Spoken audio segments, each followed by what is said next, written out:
पहले तो आज कई दिनों के बाद फिर से कोर्ट की हियरिंग हुई, काफ़ी कुछ हुआ रहेगा कोर्ट की हियरिंग में।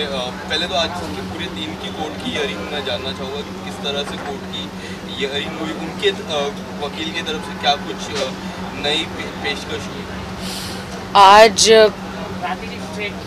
आज हमें 4 दिन की रिमांड मिली है 20 तारीख तक की ओशिवारा पुलिस स्टेशन में। कल हम सेशन कोर्ट में गए थे कि पहले दिन ही आदिल के वकील ने जो है कि जेसी मांग ली थी, जुडिशनल कस्टडी जिसको कहते हैं। इतिहास में कहते हैं पहली बार ऐसा हुआ है कि पीसी नहीं मिली और जेसी मिल गई। वो सब लोग शॉक थे, सारे वकील सब लोग शॉक थे। कोर्ट में पीपीए गोपीचंद जी से लेकर फाल्गुनी, अशोक जी, सब लोग शॉक थे। फिर अशोक जी की एंट्री हुई, पीपीए की एंट्री हुई, और जो हमारा युद्ध कोर्ट कचहरी पुलिस स्टेशन, कोर्ट कचहरी, डिफरेंट कोर्ट कचहरी पुलिस स्टेशन, हम लोग पुलिस कस्टडी पीसी के लिए लड़े कि पुलिस कस्टडी हो आदिल को। आदिल जो है जीसी लेकर, जुडिशल कस्टडी लेकर वहीं से वहीं बेल कर फरार हो जाना चाह रहे थे। पुलिस के हाथ नहीं आना चाह रहे थे, पुलिस को इंक्वायरी नहीं करने देना चाह रहे थे। बट हम लोग दिन रात काम धंधा छोड़कर, मैं काम धंधा सब कुछ छोड़ छाड़ कर पुलिस स्टेशन, एडवोकेट, जज साहब के सामने जाके हम लोग वहाँ पे लड़ रहे थे केस। फाइनली हमें पुलिस कस्टडी मिल गई और हम लोग आज आथा रोड जेल से आदिल को लेकर आ गए पुलिस कस्टडी में। उनका मेडिकल करने लेकर गए हैं। अब उनको सारी पूछताछ की जाएगी। मेरे पैसे जो 1.5 करोड़ 1 करोड़ 60 लाख, दूसरे 10 लाख का घपला है जो इस पुलिस स्टेशन में नहीं बन सकता, वो कहीं और पुलिस स्टेशन में बनेगा। और भी बहुत 3-4 केस है जो मैं गई नहीं हूँ, मेरे पास समय ही नहीं है वो करने के। पहले ये केस तो ख़त्म हो यहाँ का। तो आज पुलिस कस्टडी मिली है, अब सारी इंक्वायरी होगी। थोड़ा सा सुकून मिला है, हम लोग लड़े हैं, विक्ट्री हुई है। राखी जी, इनके वकील ने जब आज एंटर कर रहे थे कोर्ट में, उसके पहले मीडिया से सबसे बड़ी बात की थी कि उनके तरफ से कुछ कॉल्स आ रहे हैं, उनकी माताजी को कॉल्स आ रहे हैं, काफ़ी कुछ बोला है उन्होंने। क्या लगता है किस तरफ से उनके, ये कितनी सच्चाई है इस बात पे आपको? उनके पहली बात तो आदिल के वकील में दम ही नहीं है। वो बहुत ही फंबल मारते हैं कोर्ट में। सारी धाराएं जो वो है वहाँ पे सेक्शन, तो वो भूल जाते हैं। हमारे एडवोकेट उनको याद दिलाते हैं। सिर्फ मीडिया में आके उनके पास तो और कुछ बोलने को है ही नहीं, क्योंकि हमारे एडवोकेट मुंह तोड़ जवाब देते हैं। जैसे फिल्मों में आप देखते हैं, मिलॉर्ड, तारीख पे तारीख, ये सारी चीज़ें। हमारे एडवोकेट जो है अशोक सौरगी, फिर फाल्गुनी, फिर हमारे पीपीए गोपीचंद जी, मुंह तोड़ जवाब उनको दे रहे हैं। वो सारा ही फंबल मार रहे जज साहब के सामने, बिल्कुल भी वो एकदम डरे हुए हैं। तो उनके पास कुछ है ही नहीं बोलने को, इसीलिए वो मीडिया ने घेर लिया तो कुछ तो बोलेंगे ना, इसलिए वो झूठे इल्ज़ाम डाले हैं। मैं तो उनके माँ बाप को खुद बात करना चाहती हूँ। उनके माँ बाप तो फ़ोन ही नहीं उठाते हैं मेरा। मैं तो खुद पूछना चाहती हूँ उनके पिता से। आदिल का एक वीडियो है जो कह रहे कि मेरे पिता के पास सारे कागजात है, आतिक भाई जो है बेंगलोर में, उनके पास गाड़ियाँ हैं, मेरे पैसों की ली हुई गाड़ियाँ यहाँ वहाँ रखी हैं। या तो आदिल मुझे वो गाड़ियाँ दे दे, मैं बेचकर अपने पैसे ले लूँ। कोर्ट मुझे क्या ऑर्डर देते हैं उसके पर डिपेंड है कि ये पैसे कैसे देंगे मेरे। और मैं पुलिस से रजनी साड़ू के मैडम जो ओशिवारा पुलिस स्टेशन में है, सीनियर है, एसीपी, डीसीपी, जितने भी हमारे मुंबई में डीआईजी जितने भी हैं, सब पुलिस वालों को मैं ये कहना चाहूँगी कि प्लीज़ आप, पुलिस कस्टडी मिली है तो ज़रा वो इंक्वायरी कीजिए कि इन्होंने 1 करोड़ 60 लाख कौन से अकाउंटों में डाले हैं और वो किसके अकाउंट्स हैं, उनका वो मंगाइए मेल से किस किस को कितने कितने पैसे बांटे हैं आदिल ने, क्योंकि जिन्होंने इन्होंने पैसे डाले उनको मैं तो नहीं जानती हूँ, वो आदिल ही जानते हैं। तो आदिल ने ही वो कारें खरीदी है, सारी कारें खरीदी है, किसके अकाउंट में पैसे डाले हैं, क्या उन्होंने प्राइवेट अपने अकाउंटों में पैसे डाले हैं या सचमुच कारें खरीदी हैं, या फिर उन्होंने जिनसे कारें खरीदी उनके अकाउंट में डाले हैं, अपने डैडी के अकाउंट में डाले हैं, या आतिक भाई के अकाउंट में डाले हैं, या अन्य और लोगों के अकाउंट में डाले हैं मेरे पैसे। मेरे हाँ, या पति चोर के अकाउंट में डाले हैं, या उनकी अन्य गर्लफ्रेंडों के अकाउंट में डाले हैं। आदिल, मेरे जेवर जो मेरी माँ ने मुझे बनाए थे मेरी शादी के लिए, मेरी ज़िंदगी के लिए, आदिल उस दिन तुम्हारी आँख में आंसू था कि राखी तुमने अपने जेवर बेचकर, तुम्हारा लाइफ इंश्योरेंस निकाल कर 75 लाख वो मेरा लाइफ का इंश्योरेंस, और 70 लाख 60-70 लाख में मेरे जेवर बेचकर मैंने आपके लिए बिजनेस में डाले। आप रोए थे उस दिन। आदिल, भूल कैसे गए? तुम दुनिया से झूठ बोल सकते हो, अल्लाह से नहीं। तुमने कहा 1 साल में मैं पैसे दे दूंगा, उसके बदले 1 साल के ऊपर हो गया। आप मानने के लिए तैयार नहीं हैं। प्लीज़ मुझे तो नहीं, पुलिस को तो जवाब दो। देश की जनता भी जानना चाहती कि उन पैसों का क्या किया आपने। मुझे वो मेरे पैसे चाहिए आदिल, मैं अपने हक के लिए लड़ रही हूँ, वो मेरा हक है। इसका मतलब ये नहीं कि मैं आपसे तलाक मांग रही हूँ, नहीं, मरती मर जाऊंगी, मैं तलाक तो नहीं दूंगी आपको। आप मुझे प्रेशर कर रहे हैं तलाक का, आप मुझे डाइवोर्स का प्रेशर कर रहे हैं, कितना भी प्रेशर हो, मैं आपकी बीवी हूँ। सारी लड़कियों को आप ये कहते हैं वो मेरी बीवी नहीं है, ये जेरोक्स कॉपी है, वो मौलाना झूठा। तो मौलाना कोई झूठे होते हैं क्या कभी? वो अल्लाह के बाद वो ही होते हैं सारे मौलाना, वो ही पवित्र निकाह कराते हैं। आप उनको झूठा कैसे ठहरा सकते हैं? रजिस्टर मैरिज कैसे झूठा ठहरा सकते हैं?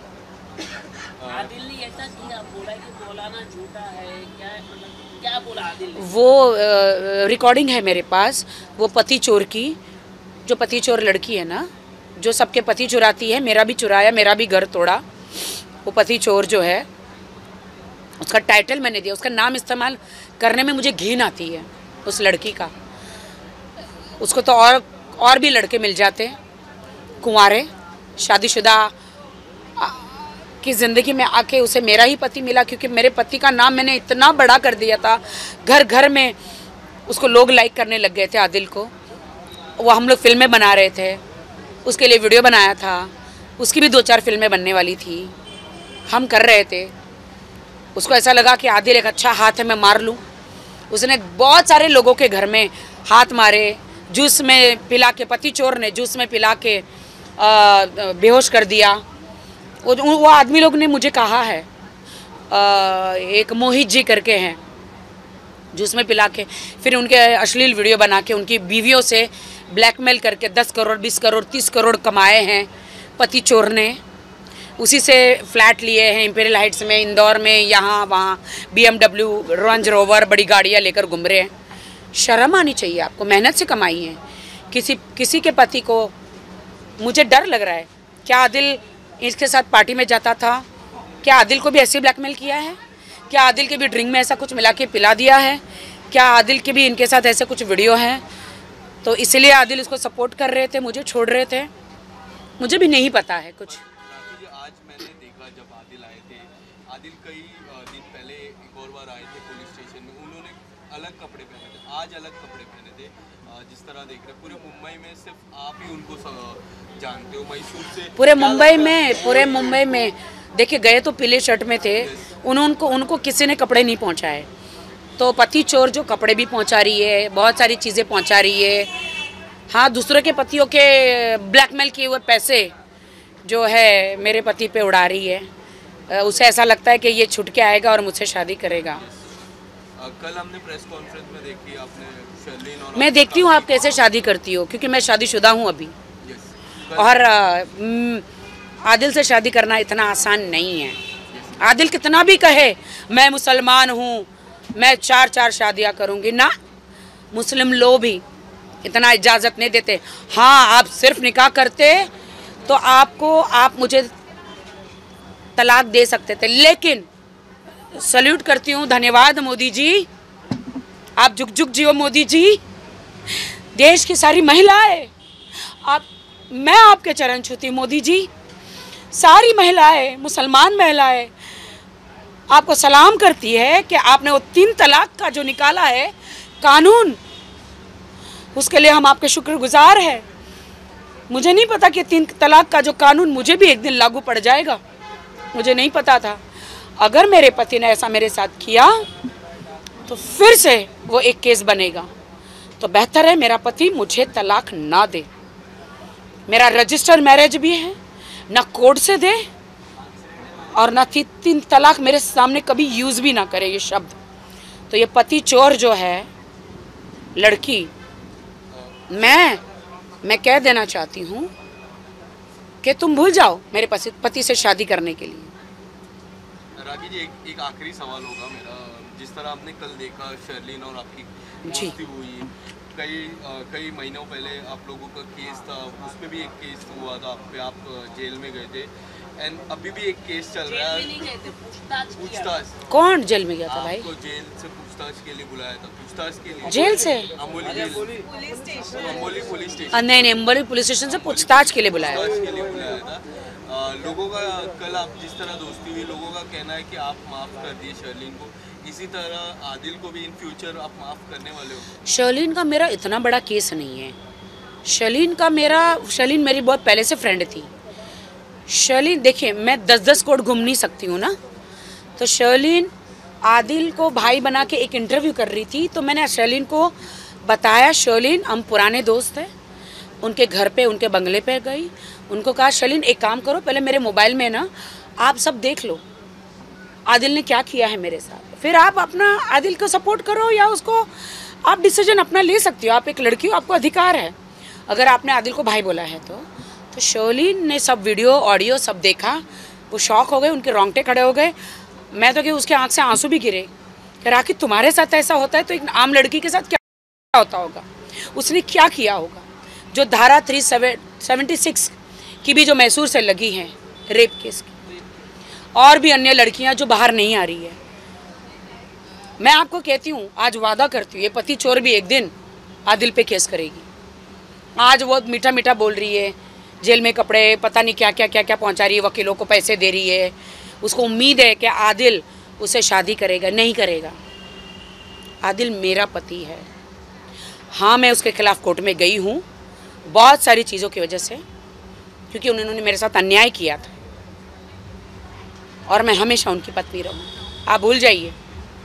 तो शर्लिन एक अच्छी लड़की है, समाज सेवा करना चाह रही है डेफिनेटली, और आज हम दोनों दोस्त हैं। किसी से मदद मांगना, मदद की गुहार मांगना कोई बुरी बात नहीं है। तो शर्लिन का मेरा केस चल रहा था, तो अब सारी ज़िंदगी तो मैं केस कोर्ट में घूम नहीं सकती ना। तो मैं धन्यवाद करना चाहूँगी वाहिद भाई का कि कल की प्रेस कॉन्फ्रेंस में उन्होंने शर्लिन से कहा कि आप दोनों दोस्त बन गई है तो अब केस वापस ले लीजिए। तो शर्लिन ने भी वादा किया है कि हाँ 8 मार्च को आपको पता चल जाएगा। तो मैं शर्लिन का, वाहिद भाई का शुक्रिया अदा करना चाहती हूँ। मेरा जो केस है आदिल के खिलाफ वो बहुत गंभीर केसेस है, वो घरेलू केसेस है। क्या बोलते हैं वो, कौन से, क्या बोलते हैं, डोमेस्टिक वायलेंस, मनी मैटर, धोखाधड़ी, चीटिंग के, फिर 420, फिर एक्स्ट्रा मैरिटल अफेयर्स,